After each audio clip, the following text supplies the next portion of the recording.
everybody, it's Serafina here. Thank you for joining me on my channel again.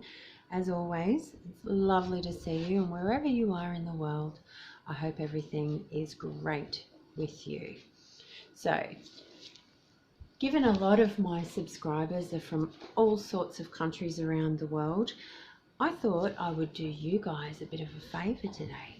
And if you were to ever visit Australia, which I hope you do because it's an awesome country and it's full of awesome people, you will hear a lot of language that makes no sense to you whatsoever and can lead to quite hilarious and confusing situations. So today I am going to run through some common Australian slang for you.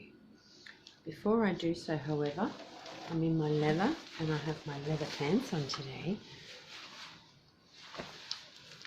I'm going to don my leather gloves because I like wearing them for all occasions, as you know. So bear with me because you're going to learn something today. Might not be useful in your day-to-day life, but you never know. You might be sitting next to an Australian on a plane sometime and they're talking about all sorts of stuff you're taking quite literally, and it's all very confusing and you don't know what the hell we're talking about. So I've prepared a few little slides here, pieces of paper with words written on them essentially, with some extremely common sayings, Australian sayings on them, and in an effort to provide you with the information you will need when you visit us here, I'm going to go through some of these for you. So, ankle biter. An ankle biter is a small child. And it's not a derogatory term, little ankle biters, just small children. Barbie. Now, I know this refers to a very popular doll around the world, and we have Barbies here too. They're extremely popular, but the context I'm thinking of is more a barbecue. Barbie is a barbecue, and basically in Australia, if we can shorten a word and put an E or an O sound on the end of it, we're going to do that because why waste extra syllables? So Barbie is a barbecue. A cold one refers to a beer. A cold one. Doesn't really refer to anything else that could be cold. You don't ever say it's a cold, a cold one and get a block of ice or something. A cold one is always a beer. Dead set. That is used in a variety of different circumstances actually. It could mean an exclamation of truth, an exacerbation of truth, like he's a dead set idiot. That means he's a real idiot.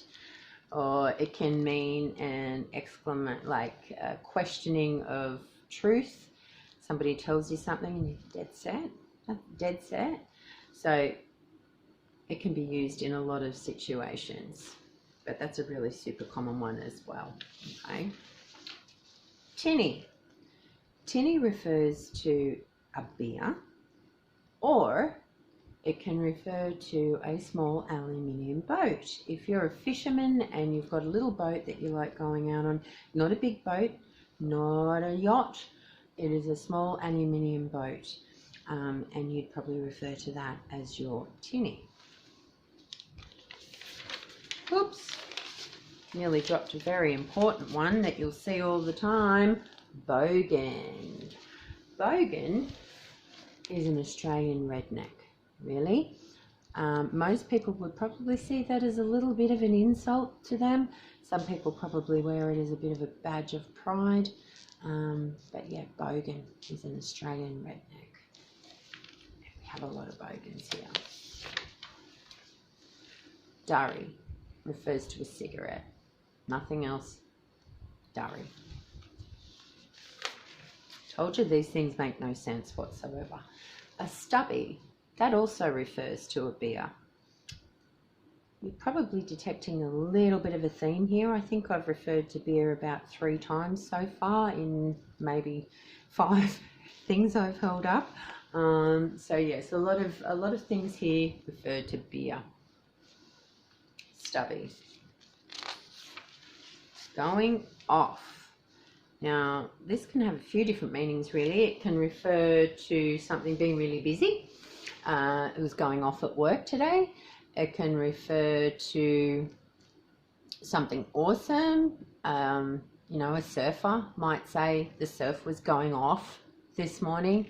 And it can also refer to an angry person. He was going off his head. So I guess it depends on the context in which it's used as to what it's meaning. But yeah, going off. That's another really common thing that you'll hear here in Australia. Snag. Now, a snag obviously refers to a hitch or an obstacle.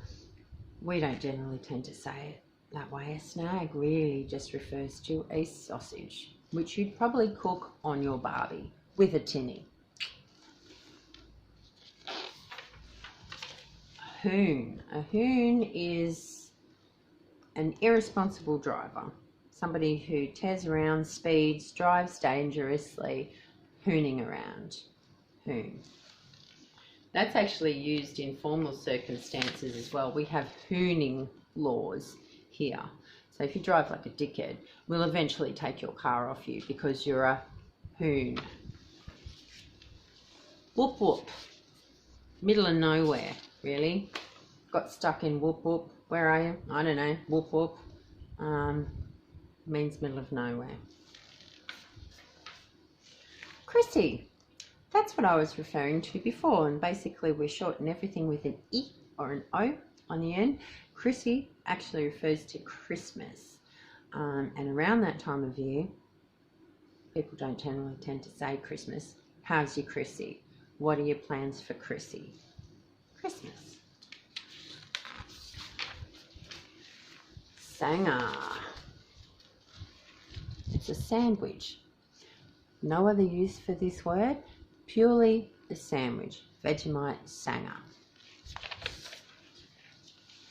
Rooted can mean a sexual act. I rooted him. Or it can mean broken. It's rooted now. That sort of thing. Or a proclamation. Oh, that's rooted. That sort of thing. It can be about anything. So that's an awfully common one that you'll hear here as well. Pash. The old pash and dash that you used to do as a teenager. A very passionate kiss. Pash. Crook. This can refer to a couple of things actually. It can mean illness. I'm feeling really crook. Or it can be angry. I went crook on him. Or a criminal, really. He's a crook. He broke into my house and stole my leather gloves. He's a crook. All right. Really common. No dramas, no worries, no wuckers. All good. Can mean actually yes. Are you going to do that thing today? No worries. Are you going to, you know, is everything okay? Yeah, no dramas. No wuckers is actually probably short for no fucking worries. So yeah, no wuckers. You going to do that? Yeah, no wuckers. Manchester. Now I know this is an industrial city in the north of England, and that's what most people know it as, but here in Australia, Manchester refers to linen, sheets, towels, these sorts of things. We have Manchester departments. I know if I walked into a department store in the UK and asked for the Manchester department, they would look at me like I was crazy and direct me to Google Maps. Here it means linen. Macca's. Again, shortening everything. Macca's is McDonald's. And if your surname was a Mc name, McDonald's, McGovern, whatever, you might get called Macca as well. We love nicknames here in this country. Knickers refers to female underwear. You'd never say men wear knickers. That's not right. It's female underwear. Dax is pants. Now, it can be normal overpants for men and women, or it can be underwear for men. You don't tend to refer to female underwear as Dax. That's what that is. Pants. No, it's nuts, isn't it? Dunny is a toilet. That's it. Cactus. A spiky plant, yes. They're called cacti in Australia as well. But it can also mean dead, is cactus. Or it can mean broken, as in my car's cactus. My car's broken down. Cactus. Akadaka. One of our great Australian exports, AC/DC, hard rocking band, of which I am a fan, but we don't tend to refer to them as AC/DC, we refer to them as Akadaka. Goon is cheap alcohol, cheap wine, I guess, especially, or if you were to drink passion pop or West Coast coolers or anything like that, that would be referred to as goon. It's essentially cheap alcohol. You wouldn't refer to your finest champagne as goon. It's just cheap alcohol. Struth. Now that is an exclamation of surprise, I suppose. You see something happen in front of you that you weren't expecting. You might utter the word struth. Hard yakka. Hard work. It can be hard physical work, or it can refer to somebody who's hard work. She's hard yakka, that sort of thing. Hard work of some description. Bottle-o. That's what I was saying before. We shorten everything and put an O on the end. So a bottle-o is an off-license, a bottle shop, a place where you buy alcohol. Bottle-o. And a few great examples of shortening with an O on the end. So Devo, devastated. Arvo, afternoon. Defo, definite. Are you coming? Defo. Galah is one of our native Australian birds. Beautiful fauna. She's grey and pink and makes a lovely squawking, happy noise. But it also refers to an idiot. He's a bit of a galah. So you'll hear that. And I guess it's probably a little bit cleaner than actually saying somebody's an idiot. Somebody's a galah. It still has the same connotation, but without the slightly more insulting context, I guess. Fair dinkum. You'll see that and hear that an awful lot, and it can refer to something that's true. He's fair dinkum awesome. Or it can refer to something real and honest. That's fair dinkum great. She's fair dinkum fantastic. You'll hear fair dinkum an awful lot. Bloody oath. That means essentially, yeah, all right. You're going to go to that thing? Bloody oath. And bloody, a shortened version of that, but it's extremely useful, and it basically extenuates your point. That's bloody ridiculous. That's bloody fantastic. What a bloody great day. So it's an exaggeration of something, I guess. Togs. refers to swimwear.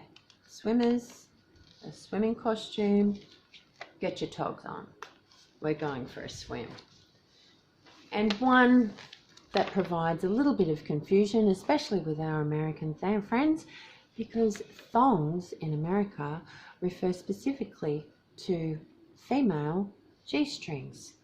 We call them G-strings here, and thongs means something totally different. Thongs is flip-flops, the little rubber sandals that you wear on your feet to the beach. So when we say to Americans something about your thongs, great thongs, I can see your thongs, they have a very different interpretation of what we're referring to. Only talking about the rubber sandals you wear on your feet, thongs. So there you go. There's a few Australian slang words for you. I hope you found that interesting or entertaining. I always find it very interesting to hear these cultural things about somewhere else. And Australians are quite famous for our slang. It's developed all of its own, and so generally it can be very confusing for people when they come here. We use this vernacular. So anyway, I hope you enjoyed that. Thank you so much for joining me today. Awesome, as always, to see you, and I shall look forward to you joining me on my channel again sometime soon. Have an awesome day. Like, subscribe, and share my videos, and I shall look forward to seeing you next time. Lots of love.